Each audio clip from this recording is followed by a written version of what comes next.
Nama saya Agus. Malam itu sebenarnya seperti malam-malam biasa. Ketika saya pulang kerja agak larut, jalanan kampung sudah lengang, lampu-lampu teras rumah tetangga sebagian besar sudah dipadamkan, dan hanya suara serangga dari kebun belakang yang menemani langkah saya. Saya ingat betul, udara terasa lebih dingin dari biasanya. Entah karena angin malam, atau karena pikiran saya masih terbayang prosesi pemakaman Pak Darmin kemarin sore. Beliau tetangga dekat rumah saya. Orangnya ramah, sering menyapa kalau saya lewat. Rasanya masih sulit percaya bahwa seseorang yang saya lihat setiap hari tiba-tiba sudah pergi.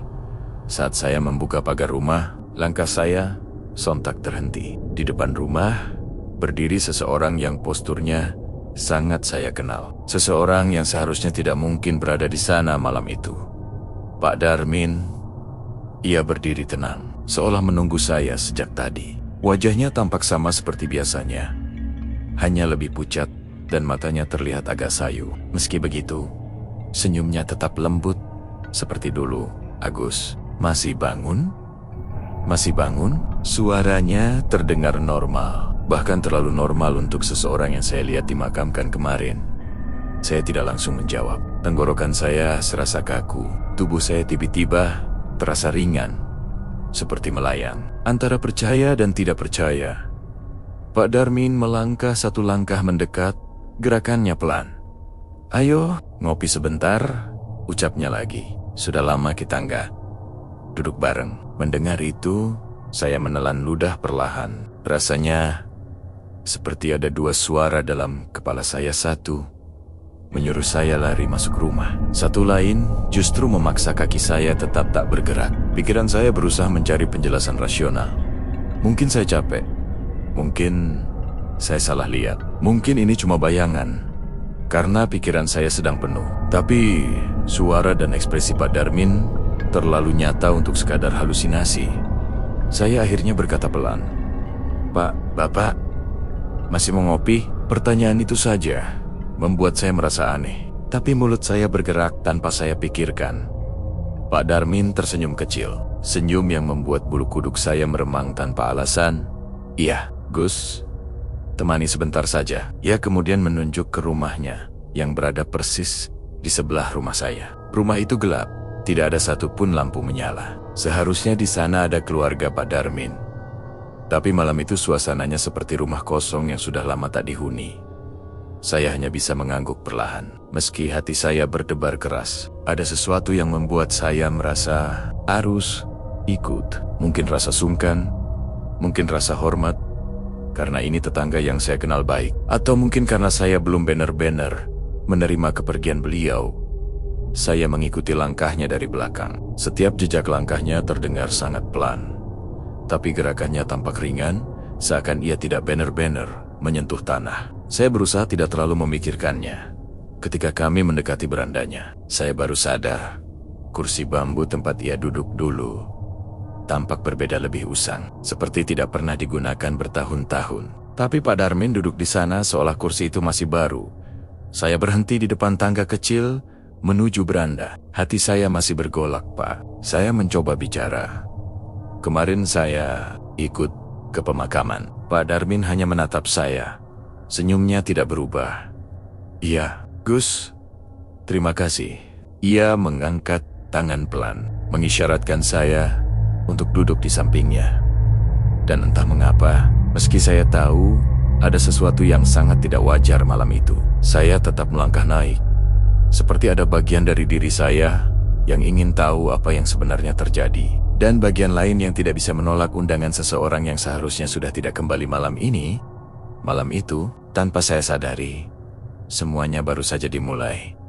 Saya duduk perlahan di kursi bambu itu, mencoba menyesuaikan diri dengan suasana beranda rumah Pak Darmin yang terasa jauh lebih dingin dari udara luar. Rumah ini biasanya hangat dan terdengar ramai oleh suara keluarganya. Tapi malam ini sunyi, seperti rumah yang telah lama ditinggalkan. Saya melirik ke arah Pak Darmin. Ia duduk dengan posisi santai, tangan terlipat di pangkuan, matanya menatap halaman gelap di depan. Seakan ia benar-benar masih seperti dulu. Seperti tidak pernah ada prosesi pemakaman kemarin. Sesuatu dalam diri saya terus berusaha membantah kenyataan yang terlihat jelas di depan mata Gus. Suara Pak Darmin memecah keheningan. Sudah lama ya kita nggak ngobrol begini. Saya menarik napas pelan. Ija, Pak, terakhir kayaknya sebelum Bapak sakit. Ia mengangguk pelan, seakan sedang mengingat sesuatu yang jauh. Ternyata cepat sekali waktu berjalan. Ada kejanggalan dengan caranya berkata begitu. Tapi saya ragu untuk menanyakan lebih jauh. Bagaimana mungkin saya bertanya sesuatu yang tak bisa dijelaskan dengan logika. Saya hanya mencoba menjaga percakapan tetap normal. Meski malam itu terasa apapun kecuali normal. Saya memperhatikan rumahnya dari beranda. Pintu utama dibiarkan terbuka setengah, tetapi bagian dalam rumah gelap gulita. Saya tidak melihat siapapun di dalam. Rumah itu biasanya dipenuhi perabot kayu dan hiasan dinding, tapi malam ini semuanya tampak seperti bayangan samar. Pak, saya memberanikan diri bertanya, keluarga Bapak nggak ada di rumah? Pak Darmin menoleh perlahan. Senyumnya tampak semakin tipis, seperti ada sesuatu yang ia sembunyikan. Mereka sedang istirahat. Biar sah. Malam ini cukup kita berdua. Jawabannya membuat tengkuk saya kembali meremang. Ada rasa bersalah yang samar karena saya terus merasa gelisah di hadapan seseorang yang pernah begitu baik kepada saya. Tapi ada juga ketakutan alami yang sulit saya jelaskan. Perasaan seperti berdiri di ambang sesuatu yang tidak bisa saya pahami.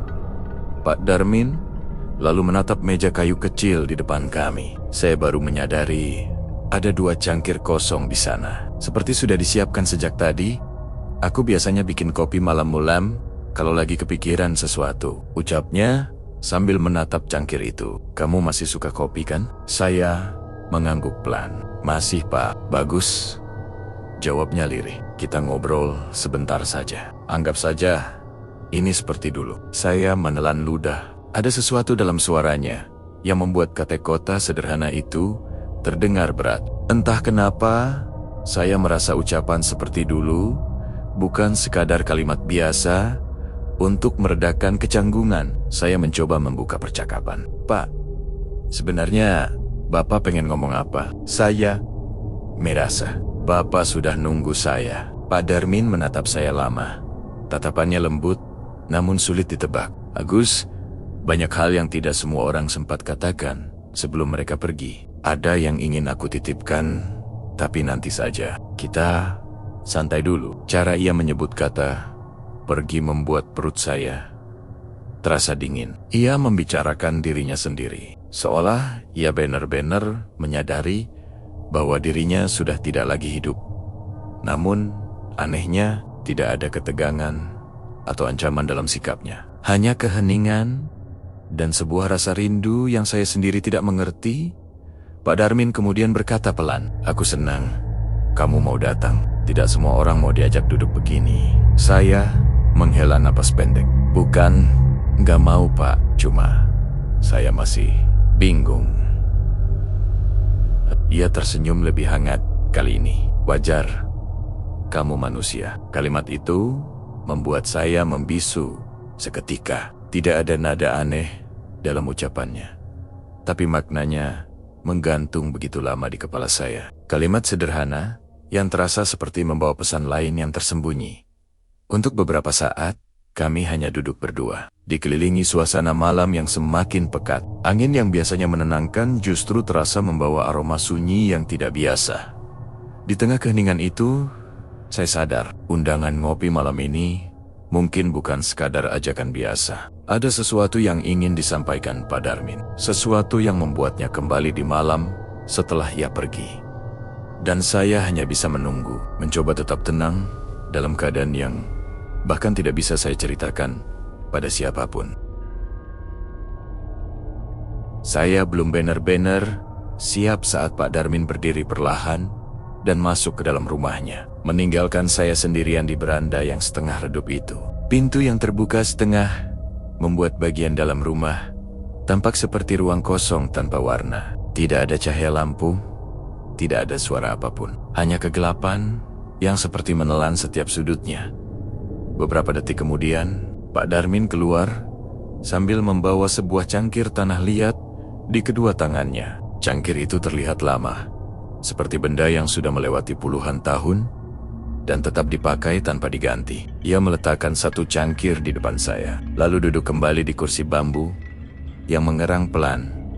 Karena usianya, aku buatkan khusus, katanya tanpa menatap saya menunduk ke arah cangkir itu. Cairannya hitam seperti kopi, tapi tidak mengeluarkan uap. Tidak ada tanda-tanda hangat, tidak ada aroma khas kopi yang biasa saya cium dari warung dekat perempatan. Justru aromanya terasa seperti campuran kopi dingin dan sesuatu yang asing, aroma lembab yang mengingatkan saya pada ruangan yang lama tak dibuka. Saya berusaha menelan rasa ragu. "Pak, ini kopinya." Pak Darmin menoleh perlahan. "Iya Gus, minum saja, biar kita ngobrol enak." Saya menyentuh cangkir itu dengan ujung jari. Dingin, bukan dingin seperti es, tapi dingin yang seperti datang dari benda yang disimpan di ruang kosong, tanpa cahaya. Sesuatu yang tidak bisa langsung saya jelaskan. "Biasanya, kopi Bapak hangat," ujar saya. Mencoba bersikap biasa, Pak Darmin tersenyum tipis.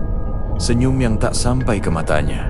Banyak hal yang berubah. Saya mencoba membalas senyum itu, meski hati saya terasa mengkerut. Entah mengapa, saya merasa semakin lama saya berada di sini, semakin sulit membedakan mana yang wajar dan mana yang tidak. Namun saya tetap mengangkat cangkir itu sedikit, berpura-pura bersiap minum agar tidak menyinggung perasaannya. Sungguh, malam itu, satu-satunya hal yang saya tahu hanyalah bahwa saya tidak ingin membuatnya tersinggung, bahkan dalam keadaan yang seaneh ini. "Gimana rasanya?" tanyanya lembut. Saya bingung harus menjawab apa. Saya belum menyesapnya sama sekali. Aroma kopi itu saja membuat dada saya terasa berat. Bukannya tidak enak, hanya terasa asing, seperti ada cerita yang tersembunyi di dalamnya. Saya akhirnya berkata pelan, "Harumnya beda Pak." Pak Darmin mengangguk, seakan jawaban itu sudah ia duga. "Memang begitu. Kopi ini terakhir kubuat sebelum aku pergi." Kalimat itu membuat saya menegang tanpa sadar. Bukan hanya karena apa yang ia katakan, tetapi karena cara ia mengucapkannya tenang, seolah itu hal paling biasa di dunia. Saya meletakkan kembali cangkir itu, mencoba menata napas. "Pak," ia memotong perkataan saya dengan nada yang lebih lembut. "Tidak apa-apa Gus, kamu nggak harus minum kalau belum siap." Saya terdiam. Ada kelegaan kecil, tapi juga rasa bersalah. Pak Darmin lalu mengambil cangkirnya sendiri, mengangkatnya seakan hendak menyesap, tapi saya memperhatikan dengan seksama. Bibirnya tidak pernah menyentuh permukaan cangkir itu. Ia hanya memegangnya, seakan kebiasaan lama yang tertinggal.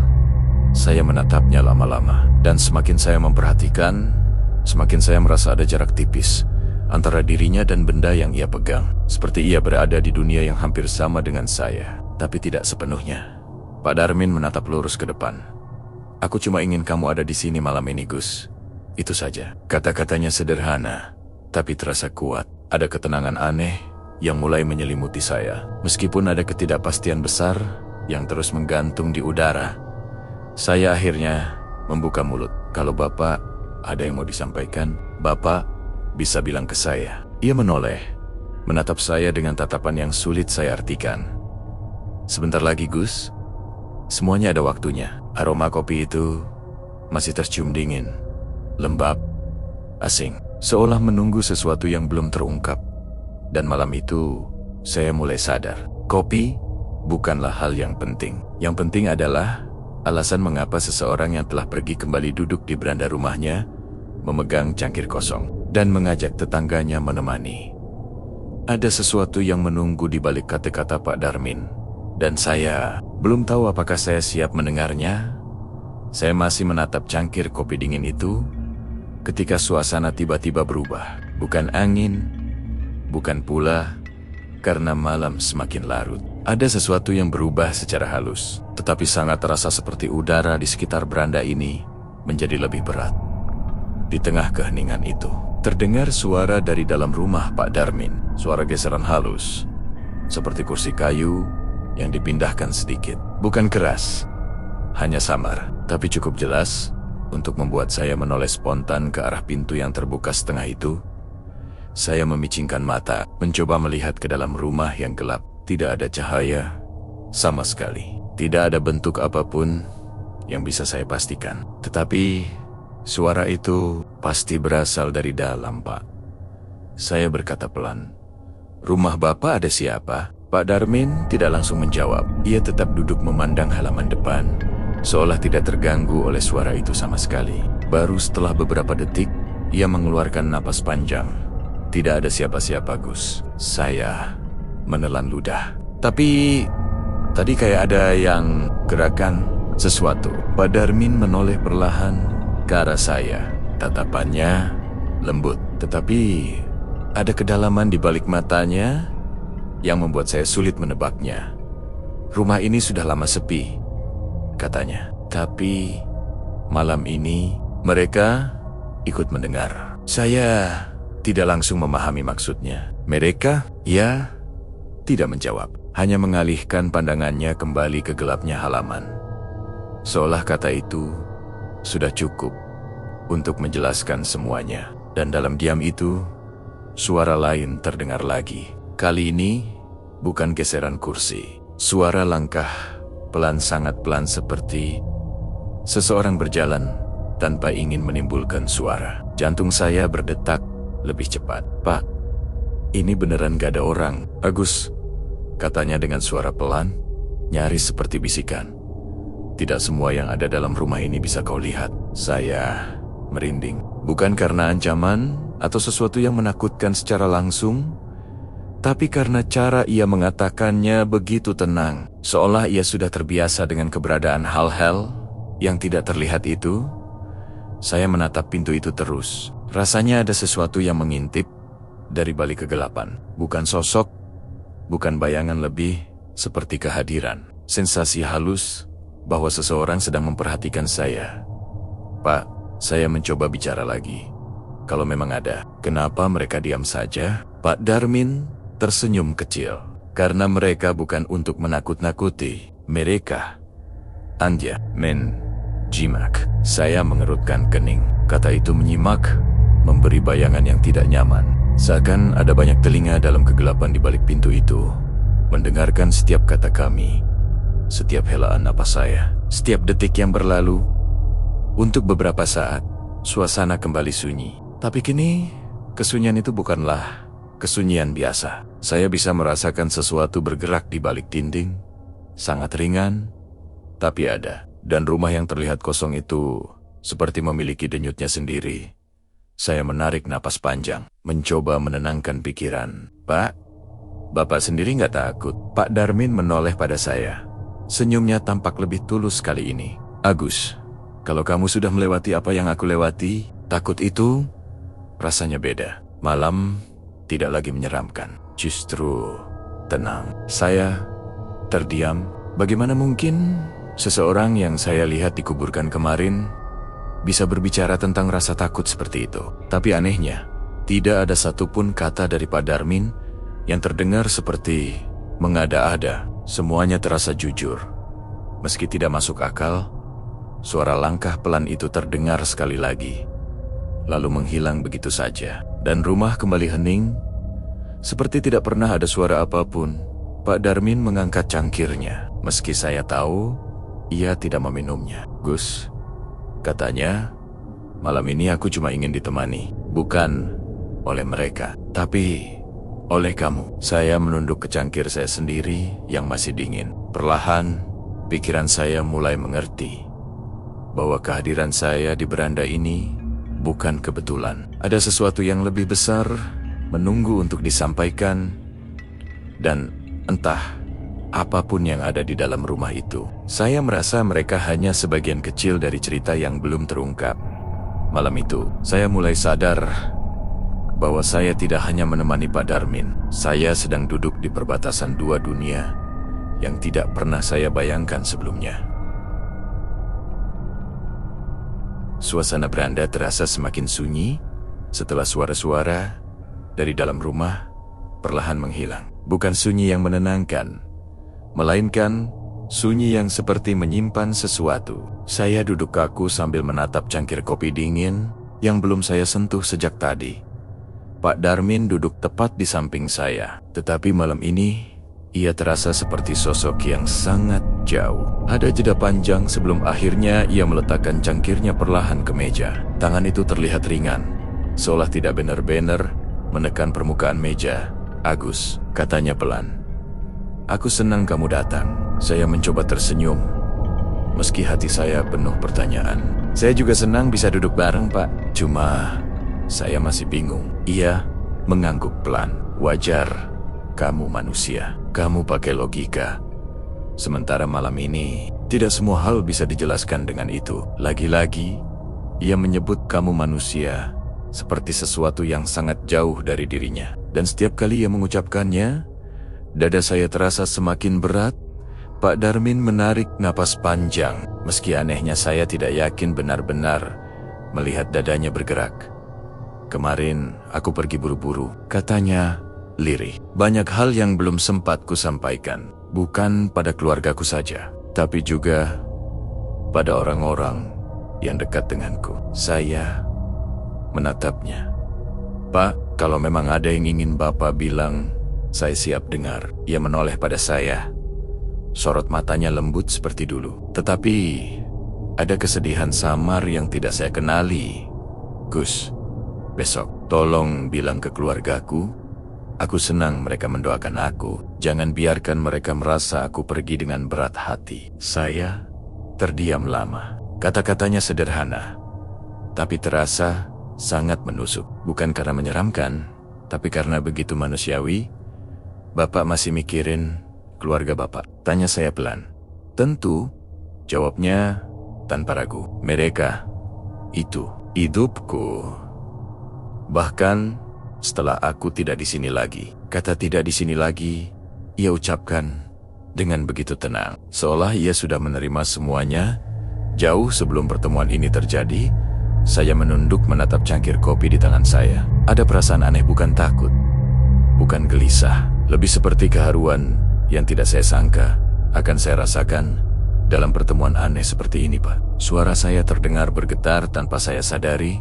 "Kalau Bapak bisa bicara begini, berarti Bapak masih ingat semuanya? Semua kenangan Bapak?" Pak Darmin tersenyum hangat. "Tentu, kenangan itu yang membuatku kembali malam ini." Ia kemudian menatap langit gelap di depan rumahnya, seolah melihat sesuatu yang tidak bisa saya lihat. Waktu aku pergi, ada rasa ingin mengucapkan terima kasih pada mereka yang pernah menemaniku, termasuk kamu. Perkataan itu membuat saya tercekat. Saya dan Pak Darmin tidak sedekat itu kami.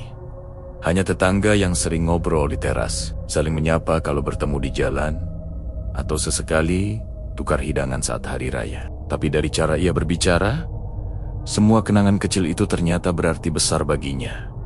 Saya akhirnya berkata, "Pak, saya bakal sampaikan semuanya ke keluarga Bapak besok." Pak Darmin menatap saya dalam-dalam. Tatapannya tidak lagi sayu seperti sebelumnya. Ada ketenangan yang hampir membuat saya merasa hangat. "Terima kasih, Gus." Ia mengangguk pelan. "Itu saja yang kubutuhkan." Kata-kata itu membuat malam terasa seolah berhenti sejenak. Tidak ada angin, tidak ada suara lain. Hanya kami berdua duduk berdampingan, menyadari bahwa waktu kami mungkin tinggal sedikit. Saya membuka mulut hendak bertanya sesuatu, entah tentang apa yang terjadi atau mengapa ia bisa kembali, tetapi Pak Darmin mengangkat tangannya perlahan, memberi isyarat agar saya tidak perlu bertanya lagi. "Yang penting," katanya lembut, "kamu ada di sini malam ini." Ada ketulusan yang begitu tebal dalam ucapannya, sampai-sampai saya lupa bahwa saya sedang berbicara dengan seseorang yang seharusnya sudah tidak berada di dunia ini. Saya hanya bisa menatapnya, mencoba mengukir setiap detik malam itu dalam ingatan saya. Karena entah kenapa, saya merasa ini akan menjadi pertemuan terakhir kami. Dan tepat saat saya ingin berkata sesuatu lagi, tatapan Pak Darmin berubah sayu kembali, seolah ia sedang bersiap untuk melepas sesuatu yang sudah lama ia genggam. Malam itu, saya tahu Pak Darmin telah menyampaikan pesan terpentingnya. Dan sebentar lagi, saya harus siap kehilangan sosok yang duduk di samping saya. Untuk kedua kalinya, pagi itu, cahaya matahari menembus tirai tipis kamarku, menandai berakhirnya malam yang terasa amat panjang. Untuk beberapa detik, aku terbangun dengan pikiran kosong seperti seseorang yang baru selesai dari mimpi aneh, sampai ingatan tentang Agus datang menghantam perlahan. Aku duduk di tepi kasur, memandangi telapak tanganku yang sejak tadi terasa dingin. Apa benar semua itu terjadi? Gumamku pada diri sendiri. Ruang kamarku tampak wajar, normal. Tidak ada jejak apapun yang menunjukkan bahwa aku semalaman mengobrol dengan seseorang yang seharusnya tidak mungkin muncul lagi di dunia ini. Namun, aroma itu, kopi, samar, sangat samar. Aku refleks menatap pintu kamarku yang terbuka sedikit. Hembusan udara pagi membuat pintu bergoyang perlahan. Perasaan tak nyaman itu kembali datang, perasaan yang membuat jantungku seolah ingin mengingatkan sesuatu. Dengan langkah berat, aku berjalan menuju ruang tamu. Semua tertata seperti biasa. Kursi rotan di teras yang semalam diduduki Agus kosong, hanya ada embun pagi yang menempel di sandarannya. Seolah kursi itu tidak pernah menampung siapapun semalaman. Namun aku tahu, kursi itu dipakai. Aku melihatnya. Aku berbicara dengan Agus. Dia tersenyum kepadaku senyum lelah. Seorang tetangga yang meminta satu hal terakhir. Sebelum benar-benar pergi, aku cuma gak mau sendirian. Itu Saha. Itu kalimat terakhirnya semalam. Kalimat yang masih menggema jelas di kepalaku. Aku mengusap tengkukku. Rasa merinding yang ringan merayap pelan, antara ingin percaya itu hanya mimpi, atau mengakui bahwa ada sesuatu yang lebih besar dari logika yang ikut duduk bersamaku semalam. Di ujung teras, aku melihat cangkir kopi yang semalam ku bawa saat Agus memintaku menemuinya. Cangkir itu kosong, namun dasar bagian dalamnya terlihat lebih gelap, seperti habis terisi sesuatu. Padahal aku ingat jelas, aku tidak menyentuh kopi itu. Setelah merasa aromanya begitu aneh, Agus, aku berbisik pelan, entah kepada siapa. Mungkin kepada dirinya. Mungkin hanya sebagai pengakuan bahwa malam kemarin memang terjadi. Tidak lama kemudian, Bu Tuti lewat sambil membawa sapu lidi. "Pagi Mas, kok kelihatannya pucat, kurang tidur?" "Ya," tanyanya ramah. Aku menelan ludah. Rasanya sulit menjawab dengan kata-kata yang logis. "Ija, Bu, semalaman kepikiran Agus." Bu Tuti berhenti menyapu. "Iya ya, padahal orangnya baik. Semoga tenang di sana." Aku tersenyum kecil, lebih kepada diriku sendiri. "Semoga, Bu." Bu Tuti lalu berjalan pergi, meninggalkan aku sendirian di teras. Angin pagi bertiup lembut, menggerakkan daun-daun mangga di halaman rumah. Agus yang kini sepi. Aku menatap kursi rotan itu. Sekali lagi kursi kosong yang entah mengapa tetap terasa seperti ada seseorang yang baru saja bangkit dari duduknya. "Terima kasih Gus, sudah berpamitan." Tanpa sadar, mataku memandang langit yang cerah. Tidak ada tanda apapun. Tidak ada suara. Tidak ada kehadiran lain. Hanya pagi biasa. Hanya rumah yang kembali sunyi. Tapi sejak hari itu, setiap kali aku mencium aroma kopi, bahkan yang paling umum, sekalipun aku selalu berhenti sejenak, selalu menunggu. Barangkali seseorang sedang lewat, atau duduk di kursi kosong, tak jauh dari tempatku berdiri. Dan setiap pagi, aku diam-diam meninggalkan satu cangkir kopi di teras, meski aku tahu tidak akan pernah berkurang isinya. Atau mungkin saja suatu hari nanti akan ada tanda halus bahwa Agus masih ingat janjinya.